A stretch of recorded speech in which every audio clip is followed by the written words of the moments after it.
साकिन हैं, ये छप चुकी है। मेरे पास पुराना भी एक एडिशन है, ये अभी नया आया है बिल्कुल, जिसका नाम है फौज़ मुबीन दर रद्द हरकत ज़मीन। इस किताब में आला हज़रत ने ज़मीन गर्दिश नहीं करती, इस पर साइंटिफिक दलीलें दी, और इसमें आप जितनी चीज़ें देखेंगे सब डायग्रामों से और साइंस की ज़बान साबित किया कि ज़मीन रुकी हुई है।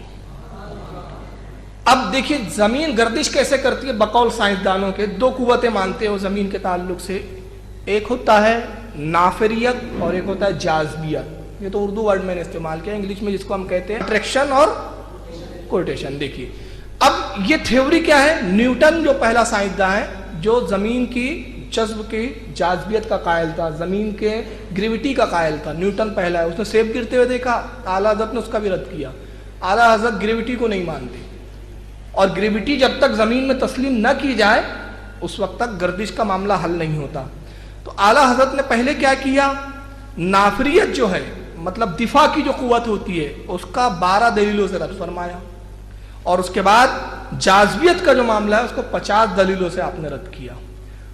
इस तरह ये तो कुल कितने हो गए, 72 दलीलें, और बाकी फिर जितनी 105 में जो बचती है उससे ज़मीन के साकिन होने का सबूत दिया और ज़मीन के गर्दिश का रद्द फरमाया। अब मैं कुछ दलीलें यहाँ आपको ज़बानी बता देता हूँ, जिसको तफसील है किताब पढ़े थोड़ा सा। एक न्यूटन का एक कॉल है, एक रस्सी लीजिए आप, रस्सी पे एक पत्थर बांध दीजिए और उसको घुमाइए आप। जब आप घुमाते हैं तो क्या होता है, कभी किया है आपने प्रैक्टिकल? वो पत्थर आपसे भागना चाहता है, और अगर उसको आप छोड़ दे तो फोर्स से बहुत दूर जाएगा।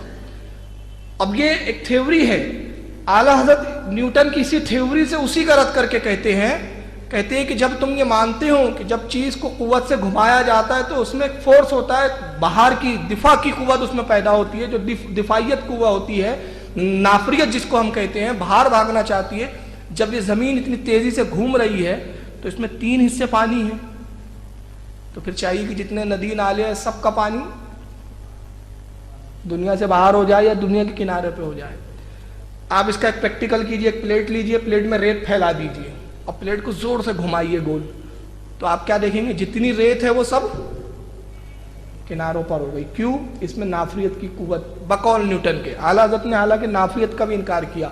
आपने फरमाया कि ये जो भागती है नाफरियत नहीं है बल्कि कुव्वत है एक, और ये दूसरी कुव्वत है। जितनी कुव्वत से घुमाया जाएगा उतनी कुव्वत उसमें पैदा होंगी, और जितना स्लो घुमाएंगे उतना वो उसकी कुव्वत में कमी वाक़ई होंगी।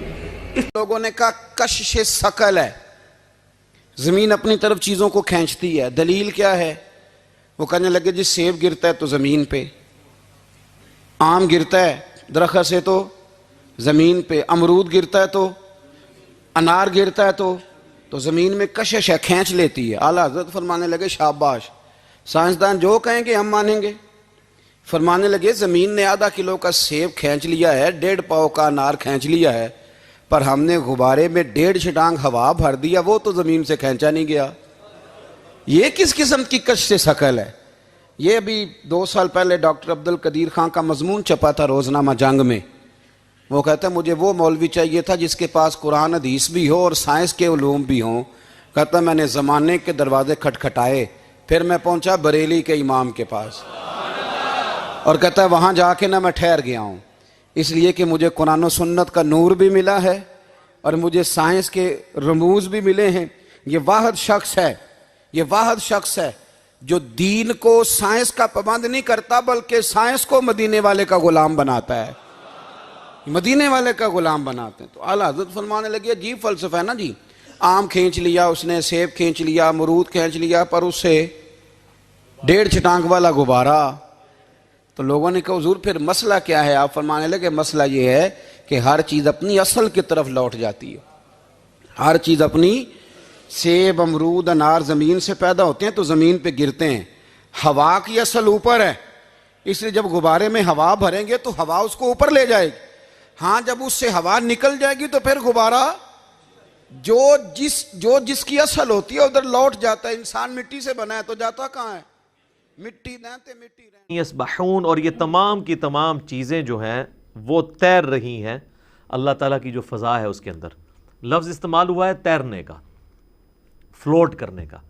फ्लोटिंग बॉडी की ये खुसूसियत होती है कि वो बैक वक्त मूवमेंट भी कर रहा होता है और अपने एक्सिस के गिर्द रोटेट भी कर रहा होता है।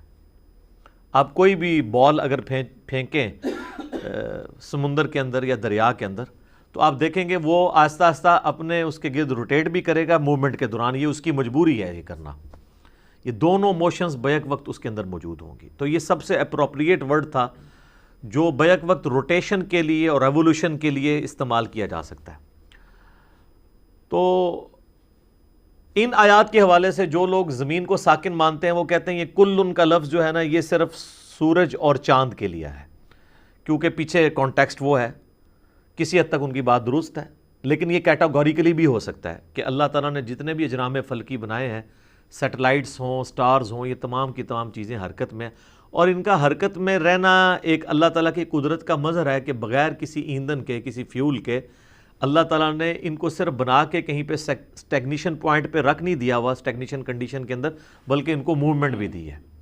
तो जहाँ तक सूरज की मोशन का ताल्लुक है या चांद की, तो इस पे आप यानी उलमा को अगर कंसिडर करें इस एतबार से जो कुछ वो हक समझते हैं, तो हमारा जो रिवील्ड नॉलेज है और एक्वायर्ड नॉलेज